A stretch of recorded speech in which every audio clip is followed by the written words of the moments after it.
presents.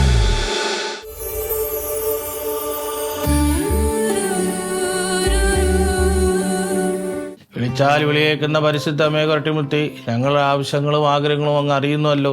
ആവശ്യങ്ങൾ കണ്ടറിഞ്ഞ് സഹായിക്കാൻ സന്നദ്ധമുള്ള അമ്മേ, ഞങ്ങളുടെ സഹായത്തിന് വരണമേ. ജീവിതത്തിൽ സുഹൃതങ്ങളിൽ വളരുവാനും മിശയ്ക്ക് സാക്ഷ്യം വഹിക്കാനും അമ്മേ ഞങ്ങൾക്ക് വേണ്ടി പ്രാർത്ഥിക്കണമേ. മുത്തി കാത്തിരിക്കണമേ. സമാധാനമായിട്ട് കിടന്നുറങ്ങാം.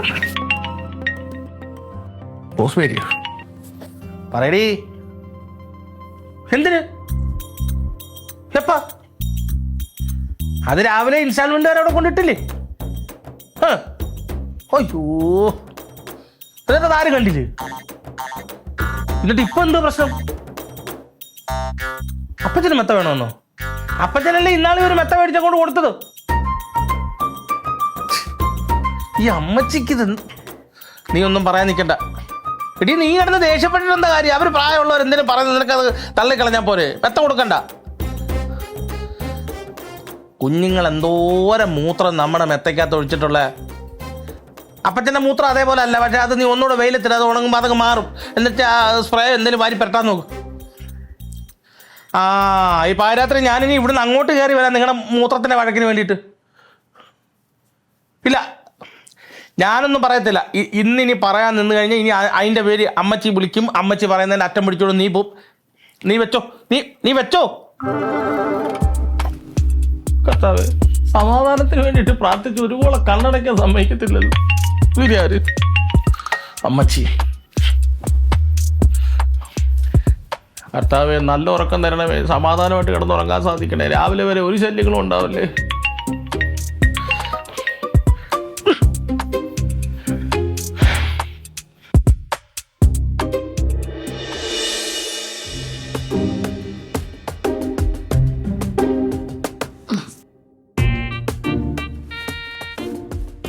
ഉള്ളം കൈ ചൊറിയുന്ന പൈസ തരാനാണോ?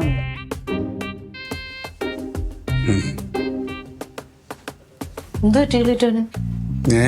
വന്നപ്പോ മുതൽ ഓരോ ടെൻഷനാണല്ലോ. എന്ത് പറ്റി?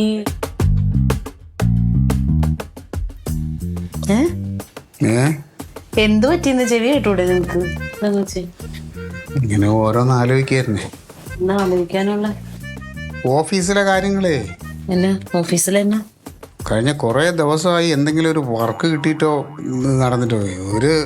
ഒരു സെക്യൂരിറ്റിയെ കൊടുത്ത് തന്നെ ഇപ്പം ആകെ നടന്നത്. ഇങ്ങനെ പോകണമെങ്കിൽ ഇനിയിപ്പോൾ ശമ്പളം കൊടുക്കാൻ ശർമ്മളക്ക് പൈസ കയ്യിൽ നിന്ന് എടുത്ത് കൊടുക്കേണ്ടി വരും എന്നുള്ളതാണ്. എന്തിനാ കയ്യിൽ നിന്ന് ഇടുന്ന? എന്തിനാ? പിന്നെ അവൾക്ക് ശമ്പളം കൊടുക്കണ്ടേ? അവക്കറിയാൻ പാടില്ല അവിടെ ഒരു പരിപാടി നടക്കണില്ലാന്ന്. എന്ന് പറഞ്ഞ് അവളെ ശമ്പളം കൊടുക്കാൻ അറിയാം. അവളുടെ ജോലി കൃത്യമായിട്ട് ചെയ്യുന്നുണ്ട്. അവിടെ ഇതൊന്നും നടക്കാത്തത് നമ്മുടെ സമയദോഷമല്ല. അതെന്ത് പറയാൻ? അങ്ങനെ ടെൻഷൻ അടിക്കേണ്ട കാര്യമൊന്നുമില്ല. ബിസിനസ്സൊക്കെ ആകുമ്പോൾ അങ്ങനെ കയറ്റിറക്കമൊക്കെ ഉണ്ടാവും. എന്നും കുന്നും ഒരുപോലെ ഇരിക്കും. ഇപ്പം നമുക്ക് കുറേ നാളായിട്ട് ഈ ഇറക്കം മാത്രമേ ഉള്ളൂ, കയറ്റമില്ല. നീ എങ്ങും കര കയറുമെന്നും തോന്നില്ല. എന്ത് ചെയ്യുന്നതാണ്? ഞാനൊരു ഐഡിയ പറയട്ടെ.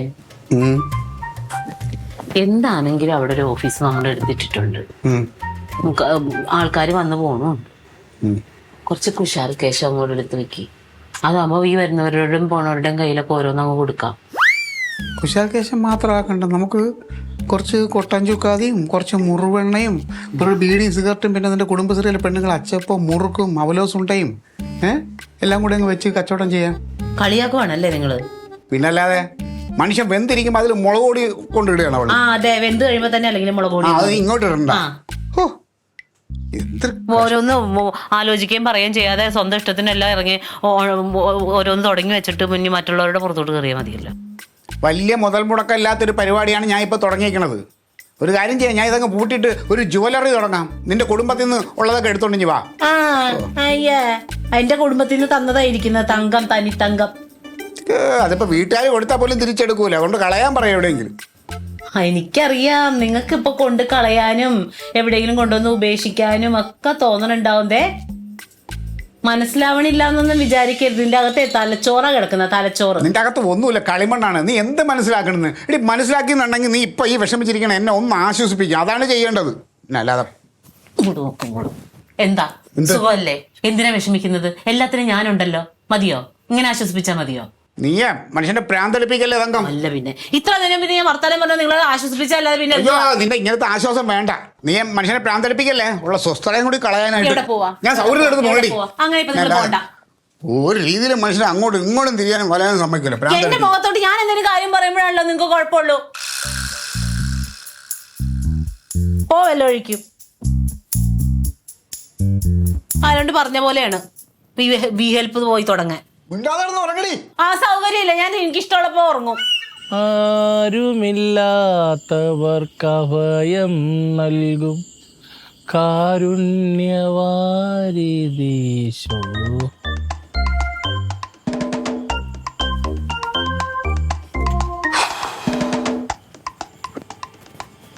എന്ത് ഉറക്കമൊന്നുമില്ലേ? ഒരു മനസ്സമാധാനമില്ല മച്ചമ്പി. വെറുതെ റോസ്മേരി ആയിട്ട് ഒന്നും രണ്ടും പറഞ്ഞു ഓരോ. റോസ്മേരി ആയിട്ട് എന്ത് പ്രശ്നം? അവൾ ആ ഇൻസ്റ്റാൾമെന്റ് കാരനെ ഒരു മെത്ത മേടിച്ചു. അത് പുതുമണം മാറാനായിട്ട് എടുത്ത് രാവിലെ വെയിലത്തിട്ടതാ. വെയിൽ മാറിയപ്പോഴത്തേന് അപ്പച്ച അതി കയറി ഒന്ന് കിടന്നെന്ന് മാത്രമല്ല അറിയാതെ ഇച്ചിരി മൂത്രവും പോയി. ഈ അറിയാതെ പോയ മൂത്രത്തിന്റെ കാര്യം റോസ്മേരി എടുത്ത് ആര് പറഞ്ഞു? അമ്മച്ചി. എന്നിട്ട് ഈ അമ്മച്ചി തന്നെ ആ മെത്ത അപ്പച്ചന് കൊടുക്കണം എന്ന് പറഞ്ഞ് അവളോടത്ത് വില്ല് വിളിച്ചോണ്ട് നിൽക്കുക. സത്യം പറഞ്ഞാൽ ഒന്നും വേണ്ടായിരുന്നു. മെത്ത വാങ്ങിച്ചു പോയില്ലേ, ഇനി വേണ്ടാന്ന് പറഞ്ഞിട്ട് കാര്യമുണ്ട്. അതൊക്കെ അഡ്ജസ്റ്റ് ചെയ്തൊക്കെ മുന്നോട്ട് പോകാൻ പറയടേ. ഞാൻ മെത്തയുടെ കാര്യമല്ല പറഞ്ഞേ, പിന്നെ ഈ കല്യാണം കുരുമാനം ഒന്നും വേണ്ടായിരുന്നു. അതൊക്കെ വരാനുള്ളത് വഴി തങ്ങൂലല്ലോ. എന്തു ഈ പറയുന്നത്? അല്ലെങ്കിൽ പിന്നെ ഉള്ള തങ്കഞ്ചേട്ടത്തിലോട്ട് നല്ലൊരു ഭാര്യയായിരിക്കണം. എന്ത് പറഞ്ഞാലും ആശ്വാസവാക്ക് തരുന്ന, എന്ത് കാര്യത്തിന് സപ്പോർട്ട് ചെയ്യുന്ന, നമ്മളത് എപ്പോഴും മനസ്സമാധാനം തരുന്ന ഒരാൾ. ആ ഒരു കാര്യത്തിൽ എൻ്റെ പൊന്നു മച്ചമ്മ എനിക്ക് ഇങ്ങോട്ട് പേര് തസുകയാണ്. നിങ്ങൾ ഭാഗ്യവാനാണ്. അവളിപ്പോ പറഞ്ഞ ആശ്വാസവാക്കിന്റെ ഇതിലാണ് ഞാനിപ്പോ പുറത്തിറങ്ങി വന്നിരിക്കണേ. എന്ത് പറ്റി? തക്കട് മെത്ത മൂത്രം ഒഴിച്ചോ? അതല്ല, ഈ ബി ഹെൽപ്പിലെ ഈയിടെയായിട്ട് ഭയങ്കര മോശം ബിസിനസ്സൊക്കെ. അപ്പം ഞാൻ അതിനെ ഡെവലപ്പ് ചെയ്യാൻ എന്ത് ചെയ്യണമെന്ന് ചോദിച്ചാൽ അവള് വേണ്ടാത്ത കുറെ പൊട്ടത്തരവും പറഞ്ഞ് മനുഷ്യനെ പ്രാന്ത് എടുപ്പിച്ചിട്ടേ, അതുകൊണ്ട് ഞാൻ ഇങ്ങോട്ട് ഇറങ്ങി വന്നിരുന്നത്. മച്ചമ്മ ഒരു കാര്യം ചെയ്യും, രാവിലെ ഒരു കൂടെ മെഴുതിരിക്കുള്ള പൈസ എനിക്ക് തരാമോ? ഞാൻ കുടങ്ങാള വാതാവിനടിച്ച് നല്ലോണം പ്രാർത്ഥിക്കാം, ഗുണമുണ്ടാവും. പൈസ തരാം. കർത്താവേ മാതാവേ കാത്തിരക്ഷിച്ചോണ്ടേ എൻ്റെ മച്ചമ്മയുടെ ബി ഹെൽപ്പിലേക്ക് ഒരുപാട് ഓർഡറുകൾ, ഒരുപാട് വർക്കുകളും വന്ന് മുന്നിലുള്ള തടസ്സങ്ങളെല്ലാം മാറി നല്ല രീതിയിൽ ബി ഹെൽപ്പ് ഒരുപാട് ബ്രാഞ്ചുകൾ കേരളത്തിൽ പലയിടത്തും ഉണ്ടാവാനുള്ള മാർഗം ഉണ്ടാവണ്ടേ. ഞാൻ നാളെ തന്നെ രാവിലെ ഒരു മെഴുകുതിരി മേടിച്ച് കത്തിച്ചോളാവേ. ഒരു മെഴുകുതിരിയാടെ? ഒരു കൂട്. മച്ചമ്പി ഇനി കണ്ടു, മച്ചമ്പിക്ക് വെച്ചടി കയറ്റുമായിരിക്കും. മച്ചമ്പിയുടെ മുമ്പിൽ അടഞ്ഞ വാതിലുകളെല്ലാം തുറക്കും. സത്യം. കോള് വന്നിട്ടില്ലേ? നിന്റെ തങ്കം ചേട്ടത്തിയാണ്. അവൾക്ക് ഇനി എന്തിന്റെ കുഴപ്പമാണ്? എന്താ നീയും കൂടെ കേട്ടോ. ആ ഓ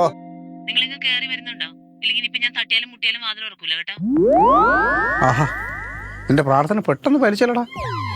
തുറന്ന് കിടന്ന വാതിലും കൂടെ അടഞ്ഞ് അപ്പം അടയുന്നു. എന്തോ പറഞ്ഞല്ല, ഇതുപോലെ തങ്കം ചേട്ടത്തി ആശ്വാസവാക്കും. നല്ല ആശ്വാസമായില്ലേ ഇപ്പൊ? നമ്മള് കുടുംബക്കാരുടെ ഒരു സമയദോഷമായിരിക്കും എല്ലാം ഇതേപോലെ വരുന്നില്ലേ. നമ്മുടേതല്ല, എൻ്റേത് കൈയിരിപ്പുണ്ട്, എൻ്റേത് സമയദോഷം കൊണ്ടു. ഞാൻ എന്തായാലും ഇവിടെ എവിടെയെങ്കിലും കിടക്കാൻ തീരുമാനിച്ചു. നീയോ?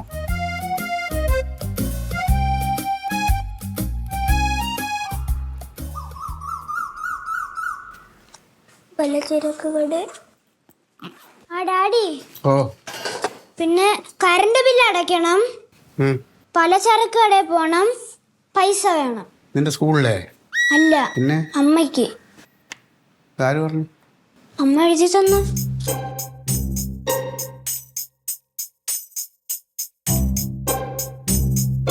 കറണ്ട് ബില്ല് അടയ്ക്കാം, കടയിൽ.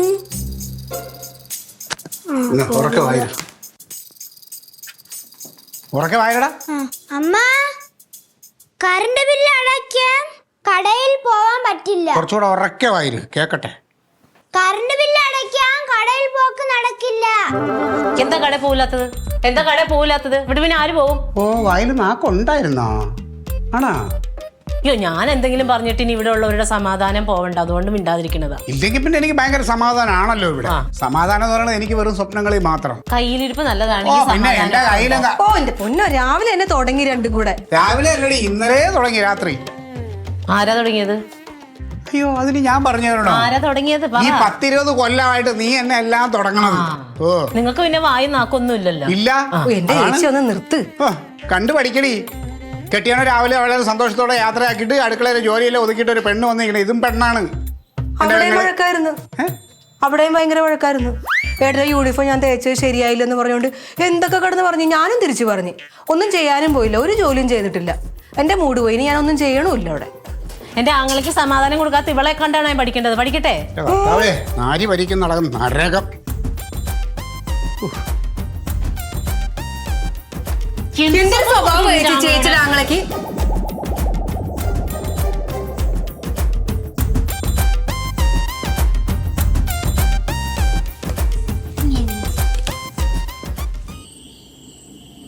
ആ മോനെ അത് ആ ഗേറ്റ് കണ്ടില്ലേ? ആ 30 സ്പീഡിന്റെ അത് കണ്ടില്ലേ?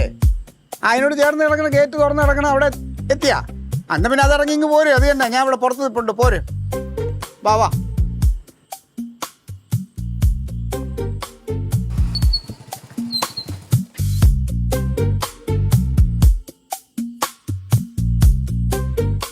അയ്യോ ആ എടാ ഞാനിപ്പോ ഫോണിൽ വിളിച്ചിരുന്നു. വാ വാ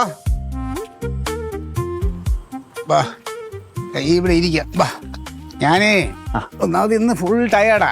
ഈ ഓഫീസ് ടൈമൊക്കെ കഴിഞ്ഞാൽ പിന്നെ നമ്മൾ ഈ ഇങ്ങനെയുള്ള കാര്യങ്ങൾ ഏറ്റെടുക്കാത്തതാണ്. പിന്നെ അത്ര അത്യാവശ്യം ഒന്നും പറഞ്ഞുകൊണ്ടാണ് ഞാൻ കേൾക്കാന്ന് പറഞ്ഞത്. അല്ലെ മോന് ഫോണിൽ എന്നോട് പറഞ്ഞിരുന്നത് എനിക്ക് എന്തോ പ്രണയം അത് പൊളിക്കണം. അതാണല്ലേ? എന്താ അതിന്റെ ഡീറ്റെയിൽ പറയാം. എന്താ പ്രശ്നം? ആളെന്റെ കൊളീഗ. 1.5 വർഷമായിട്ട് ഞങ്ങൾ പ്രേമത്തില. പക്ഷെ ഇതും കൊണ്ട് മുന്നോട്ട് പോകാൻ പറ്റത്തില്ല. ചേട്ടാ ആളൊരു കട്ട ടോക്സിക്. ചേട്ടാ ഒരു സെക്കൻഡ് പോലും സ്വസ്ഥതയില്ല. അങ്ങോട്ട് തിരിയാൻ പറ്റില്ല, ഇങ്ങോട്ട് തിരിയാൻ പറ്റില്ല. എന്ത് ചോദിച്ചാലും അവളോട് പറഞ്ഞിട്ടേ പോകാൻ പറ്റുള്ളൂ. ഇവളെ കെട്ടിക്കഴിഞ്ഞാൽ എന്റെ ജീവിതം കോഞ്ഞാട്ടേ ആവത്തുള്ളൂ. അല്ല ചേട്ടനൊക്കെ ഇപ്പൊ അനുഭവം ഉണ്ടായിരിക്കുമല്ലോ. അതുകൊണ്ട് ചേട്ടാ ഇതെങ്ങനെങ്കിലും മുടങ്ങണം. അല്ല അത് ഞാൻ ചോദിക്കണത്. പെൺകുട്ടിയോട് അങ്ങ് തുറന്ന് പറഞ്ഞോളൂ, എനിക്കൊന്നും ഇഷ്ടമല്ല, എനിക്ക് പറ്റില്ല എന്നങ്ങ് പറഞ്ഞാൽ തീരൂലേ? ചേട്ടാ അതാണ് പ്രശ്നം. ഇത് ഞാനായിട്ട് എന്തെങ്കിലുമൊക്കെ പറഞ്ഞു കഴിഞ്ഞാൽ അവളുടെ റിയാക്ഷൻ എങ്ങനെയാണെന്ന് എനിക്ക് ഊഹിക്കാൻ പോലും പറ്റുന്നില്ല. ചിലപ്പോ ഇപ്പോഴത്തെ കുറെ ന്യൂസ് ഒക്കെ ചേട്ടാ വായിച്ചോളേ, സോഷ്യൽ മീഡിയയിലൊക്കെ എഴുതി വെച്ചിട്ട് അവൾ വല്ല കടുങ്ങുകയും ചെയ്ത് കഴിഞ്ഞാൽ പിന്നെ എനിക്ക് കരിയറും ഇല്ല, എന്റെ ജീവിതം പോയി. അത് ശരിയാ. നമ്മളെ കരിയർ നമ്മൾ സൂക്ഷിക്കണം. ഇങ്ങനെയുള്ള പെണ്ണിനെ കെട്ടാതിരിക്കണം. വെറുതെ നമ്മളെ ലൈഫ് കളയരുത്. പിന്നെ നിങ്ങൾ പറഞ്ഞപ്പോ എനിക്ക് കുട്ടിയുടെ ഇങ്ങനത്തെ ഒരുപാട് പിള്ളേരുണ്ട് ഇപ്പം. അല്ല ഈ ഞാനും എന്റെ വി ഹെൽപ്പ് ഇതിലിപ്പോ എന്ത് ഹെൽപ്പാണ് ചെയ്യേണ്ടതെന്ന് എനിക്ക് ഇതുവരെ മനസ്സിലായില്ല.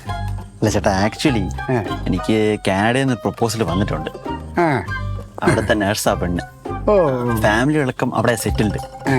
കല്യാണം കഴിഞ്ഞ് എന്നെയും കൂടെ കൊണ്ടുപോകാന്ന് പറഞ്ഞിട്ടുണ്ട്.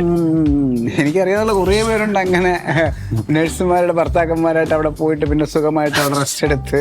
അല്ലേ? കാനഡ ഇഷ്ടമുള്ള സ്ഥലമാണ്. ജോലി വിയർക്കണത് ഇഷ്ടമില്ല. നല്ലതാ, ആ ചിന്തയൊക്കെ നല്ലതാണ്. അപ്പൊ ഇനി അതും ഓക്കെ. ഇനി വീണ്ടും എന്റെ ഇതെന്താണെന്ന് ഇപ്പോഴും എനിക്ക് മനസ്സിലായി. ചേട്ടാ ഞാൻ ഈ ഒരു പെണ്ണ് കാണൽ വരെയൊക്കെ സെറ്റ് ചെയ്ത് വെച്ചിട്ടുണ്ട്. ഈ റിലേഷൻഷിപ്പ് ഈ പറഞ്ഞ പെൺകുട്ടി. അതെ. എന്നിട്ട് അപ്പം അവിടെ കൊണ്ടുപോകാൻ എനിക്കൊരു അച്ഛനമ്മയെ സെറ്റ് ചെയ്ത് തരണം.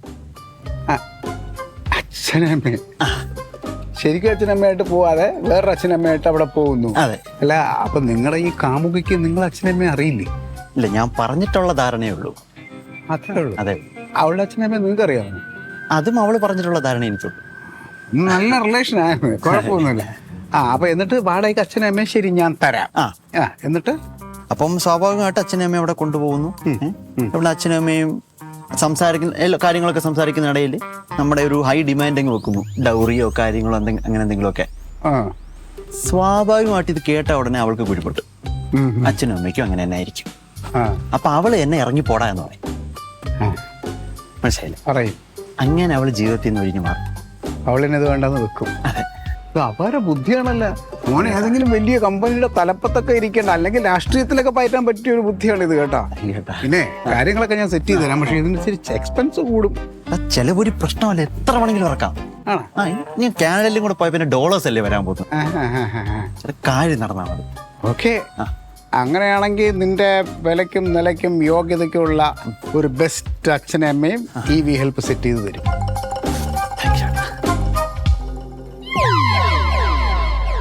മോളെ അവരാണെന്ന് തോന്നുന്നു.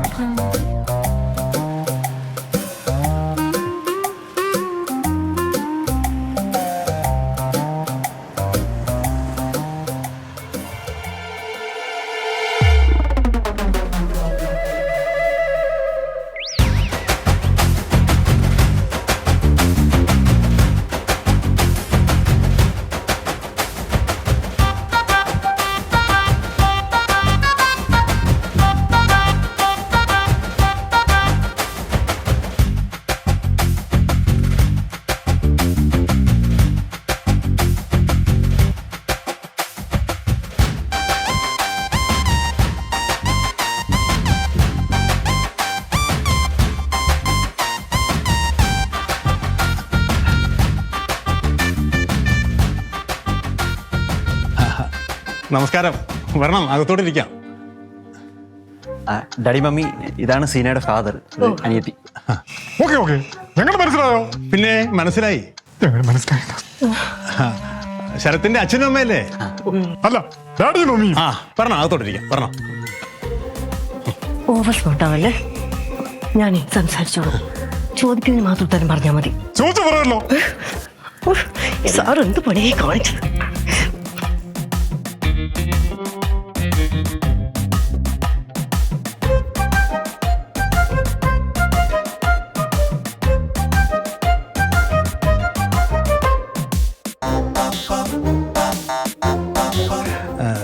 ഞാനാണ് സീനയുടെ അച്ഛൻ. ഇതമ്മ, ഇത് അനുജത്തി. നിങ്ങളുടെ അമ്മയാണോ? അയ്യോ അല്ല, ഞാൻ സീനയുടെ അമ്മയാ. നമ്മ ശരത്തിന്റെ ഡാഡിയും മമ്മിയും. സംശയമൊന്നുമില്ലല്ലോ. എന്തെന്ന് സംശയം? നിങ്ങൾ മിണ്ടാടുന്നേ. ശരത്ത് നമ്മളെ മോനായതുകൊണ്ട് പറയുന്നല്ലേ. ഈ ഭൂലോകത്ത് ഇവനെ പോലത്തെ തങ്കപ്പെട്ട സ്വഭാവം ഒരു മനുഷ്യനെയും കാണൂല. അത്രയും നല്ല മോനാ. സത്യം. പിന്നെ പിള്ളേർ തമ്മിൽ അങ്ങോട്ടും ഇങ്ങോട്ടും ഇഷ്ടാന്ന് പറഞ്ഞുകൊണ്ട് കാര്യങ്ങളൊക്കെ നടക്കട്ടെ എന്ന് വിചാരിച്ചു. മോളോടുത്തു വടിയില്ലേ, വിളിക്കറ. മോളെ വിളിച്ചോ.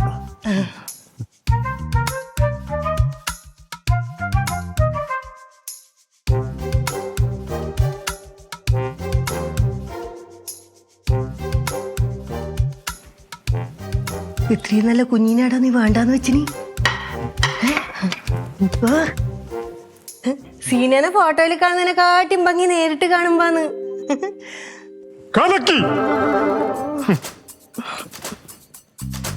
കുടിക്ക്, തിന്ന്. ഇനിയിപ്പോ മുഖവേദന്റെ ആവശ്യമൊന്നും ഇല്ലല്ലോ. നമ്മൾ ഫാമിലി ആയിട്ട് ബിസിനസ്സുകാരാണ്. പിന്നെ ബിസിനസ്സായിട്ട് നമ്മൾ അധികം പുറത്തായിരിക്കും. അല്ല, ഈ പുറത്തെന്ന് പറഞ്ഞാല് പാർട്ടി ഓഫീസിലൊക്കെയാണ്. വാടകയ്ക്ക് കൊടുക്കുന്ന കാര്യമാണ്. ഇപ്പൊ ഇടയ്ക്ക് വാടക പിരിക്കാനൊക്കെ പോകാറുണ്ട്. പിന്നെ കുറച്ച് പലിശ കൊടുപ്പൊക്കെ ഉണ്ട്. അപ്പൊ ഇടയ്ക്ക് പലിശ പിരിക്കാൻ അങ്ങനെയൊക്കെ. അല്ല ഡാഡി? മാഡത്തിന്റെ പേര്? മുത്തുലക്ഷ്മി.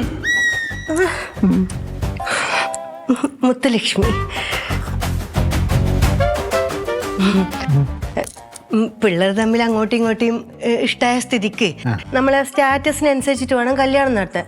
അപ്പൊ എങ്ങനെയാണ് കാര്യങ്ങളെല്ലാം? അത് പിന്നെ ഞാനൊരു പഴയ ബിസിനസ്സുകാരനാണ്. അന്ന് വെച്ചതായി വീടൊക്കെ. ഇപ്പോൾ അതൊക്കെ പൊളിഞ്ഞു. എൻ്റെ സമ്പാദ്യം എന്ന് പറഞ്ഞാൽ ഈ 2 മക്കളാണ്.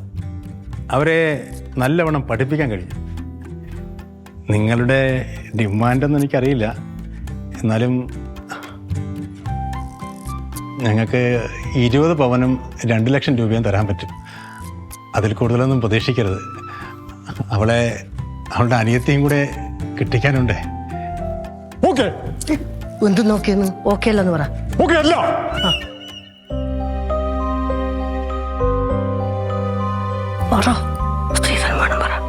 ഞങ്ങൾക്ക് തോനെ വേണം. ഡാഡി, നീ മുണ്ടാടുക്കിടാർന്ന്. എന്ത് ഡാഡിന്ന്? നമുക്ക് 101 പവനും 50 ലക്ഷം ഉറുപ്പിയും പിന്നെ കാറോ ജീപ്പോ എന്താന്ന് വെച്ചാൽ വേണം.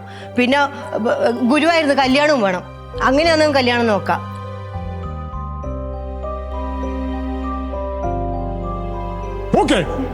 എന്ത് നോക്കിയെന്ന്? നിങ്ങ പറയേണ്ടത്? അവരല്ലേ പറയേണ്ടത്? അവര് പറയട്ടല്ലേ? ഓക്കെ തന്നെയാ? അല്ല, ഇത് ശരത്തും കൂടെ അറിഞ്ഞിട്ടാണോ? എന്റെ പിറകെ നടന്നപ്പോ ഈ ശ്രീധനത്തിന്റെ കാര്യം ഞാൻ കേട്ടില്ലല്ലോ. ഇതിപ്പോ പെട്ടെന്ന് എങ്ങനെയാ വന്നത്? അറ്റ്ലീസ്റ്റ് ഇത് ഇന്നലെയെങ്കിലും പറയായിരുന്നു. ഈ ഒരു കൂടിക്കാഴ്ച അങ്ങ് ഒഴിവാക്കായിരുന്നു. സീനയുടെ സിറ്റുവേഷൻ ഒന്ന് മനസ്സിലാക്കണം. എന്ത് സിറ്റുവേഷൻ? എനിക്കെല്ലാം മനസ്സിലായി. അവർക്കെല്ലാം മനസ്സിലായി.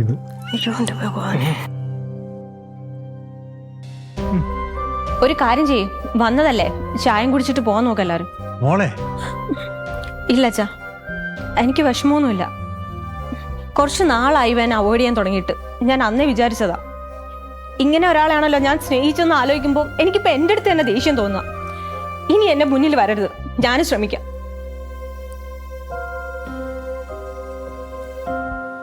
ഇനി എന്ത് നോക്കാൻ ഇവിടെ നിൽക്കുന്നു? വാ പോവാ. അപ്പൊ ഓക്കെ, നമുക്ക് കാണാം. എന്ത് കാണാന്ന്? പേടക്കാന്നു? എണീച്ചാട്ടിരിക്കാം. ചായ കുടിക്കണ്ടേ? വല്ല മധുരമുണ്ട്. എന്നാ പിന്നെ ഒരു കാര്യം ചെയ്യും, നിങ്ങൾ കുടിച്ചിട്ട് പതുക്കെ വാ. വാ മോനെ, നടക്ക്.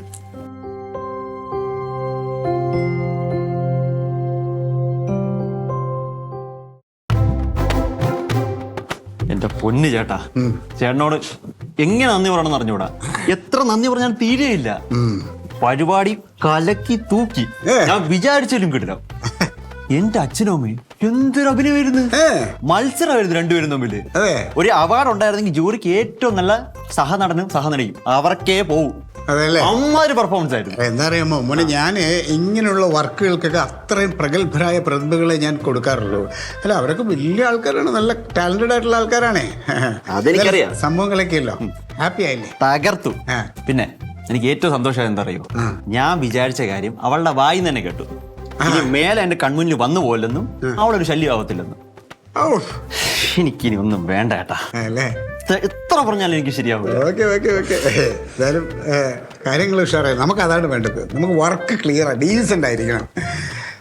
എന്നാ പിന്നെ ഇനി ബാക്കി നമ്മുടെ ഇത്രയും സന്തോഷം എനിക്ക് ഉണ്ടായോണ്ട് പറഞ്ഞതിലും കൂടുതൽ കാശ് ഞാൻ തരും. അയ്യോ, അതൊന്നും പറഞ്ഞത് മതി ആയിരുന്നു. എന്നാലും സന്തോഷമല്ലേ? ഓക്കെ. എന്തായാലും വാടകയ്ക്ക് എടുത്ത അച്ഛനും അമ്മയാണെന്ന് യാതൊരു സംശയവും തോന്നില്ലല്ലോ. എങ്ങനെ തോന്നാനാ, അത്രയ്ക്ക് അടിപൊളിയായിരുന്നു ഇവരെ പെർഫോമൻസ്. വാടകയ്ക്ക് എടുത്ത അച്ഛനും അമ്മയാണെന്ന് ആരും പറയത്തില്ല. അതെ മോളെ, ഞങ്ങളുടെ വി ഹെൽപ്പ് ഉണ്ടല്ലോ, ഇങ്ങനെയുള്ള വർക്കുകളൊക്കെ ഏൽപ്പിക്കുമ്പോൾ അത്രയും ഉത്തരവാദിത്വവും നല്ല എക്സ്പീരിയൻസ് ആയിട്ടുള്ള ആൾക്കാരെ മാത്രമേ ഞങ്ങൾ ഇത് ഏൽപ്പിക്കാറുള്ളൂ. അവരെല്ലാം നിസ്സാരക്കാരല്ല, വലിയ വലിയ അഭിനേതാക്കളാണ്. മോള് പോകാത്തത് നന്നായി. അമ്മാരുടെ 50 ലക്ഷം രൂപയും 101 പവനും പണത്തിന്റെ കുങ്കാമാർക്ക് ആ കുടുംബത്തിലേക്ക് പോകാത്തത് മോളുടെ ഭാഗ്യം. അല്ല, നമുക്ക് അവരെ തെറ്റു പറയാൻ പറ്റില്ല. ചിലപ്പോൾ ആ പയ്യനുണ്ടല്ലോ അങ്ങനത്തെ ഒരു ജീവിത സാഹചര്യത്തിൽ വളർന്നു വന്ന പയ്യനായിരിക്കാം, അതുകൊണ്ടായിരിക്കാം കേട്ടോ. മോളെന്തിനാ ഇങ്ങനെ ഒരു നാടകം കളിച്ച് അവനെ ഒഴിവാക്കിയത്? അവന് ജീവിതം ഒരു തമാശയാണ്, ഫുൾ ആവശ്യം. ഒന്നിനോടും ഒരു ആത്മാർത്ഥതയില്ല, ചിലപ്പോ എൻ്റെ അടുത്ത് പോലും. പിന്നെ ഇതൊക്കെ എനിക്ക് പതിയെ പതിയെ മനസ്സിലായത്. അപ്പോഴാണ് ഇങ്ങനെ ഒരു പ്രപ്പോസലിന്റെ കാര്യം പറഞ്ഞത്. എന്തോ ഭാഗ്യത്തിന് അവരായിട്ട് തന്നെ ഇതിപ്പോ ഒഴിവായി. അല്ലെങ്കിൽ ഞാൻ എന്തെങ്കിലും പറഞ്ഞു ഒഴിവായേനെ. മോളെ ഭാഗ്യം, അല്ലാതെ എന്ത് പറയാനല്ലേ. എന്തായാലും അതെല്ലാം ഒഴിഞ്ഞു പോയല്ലോ. മോളെ സന്തോഷമായല്ലോ, ഹാപ്പി ആണല്ലോ. ശരി, എന്നാ പിന്നെ നമ്മുടെ ബാക്കി കാര്യങ്ങളിലൊക്കെ ഒരുപാട് സെറ്റിൽമെന്റ്സ് ഉണ്ട്. അപ്പൊ എന്തായാലും സന്തോഷം. ഇനി എപ്പോഴെങ്കിലും ഒരു കല്യാണം വേണമെന്ന് തോന്നിയാൽ അപ്പോൾ വി ഹെൽപ്പിലേക്ക് വിളിക്കുക. അടിപൊളിയായിട്ട് നമ്മൾ നടത്തി തരും. കല്യാണ ചെറുക്ക ഒറിജിനൽ ആണോ അതോ റെന്റൽ ആണോ? ഒറിജിനൽ വേണമെങ്കിൽ ഒറിജിനൽ, ഇനി വാടക മതിയെങ്കിൽ വാടക. ഏതായാലും വി ഹെൽപ്പ് നടത്തി തരും കേട്ടോ. ഓക്കെ.